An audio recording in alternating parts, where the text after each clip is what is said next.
আসসালামু আলাইকুম ওয়া রাহমাতুল্লাহি ওয়া বারাকাতুহু নাহমাদুহু ওয়া নুসাল্লি আলা রাসূলিহিল কারীম আম্মা বাদ। আমার প্রিয় দেশবাসী, এখন আমি এই মুহূর্তে অবস্থান করছি জাবালে নূর, যেখানে সর্বপ্রথম কোরআনুল কারীমের সূরা আলাকের প্রথম 5টি আয়াত নাজিল হয়।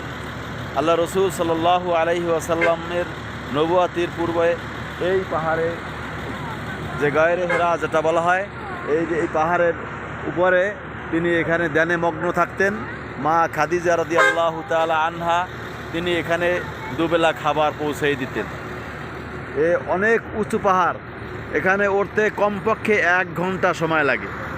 এখন বর্তমান সরকার ওঠার জন্য ওই যে সিঁড়ির ধাপ ধাপ করে দিয়েছে, দেখা যায়।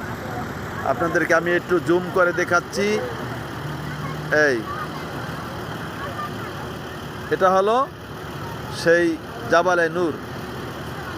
জাবাল মানে পাহাড়, নূর মানে আলো, যেখানে আল্লাহর কোরআনুল কারীম সর্বপ্রথম নাজিল হয়। তো আপনাদেরকে দেখানোর উদ্দেশ্যে ভিডিওটা ধারণ করেছি। আপনারা দেখতেছেন এখানে অসংখ্য হাজী সাহেবরা এখানে জিয়ারের উদ্দেশ্যে এসেছেন।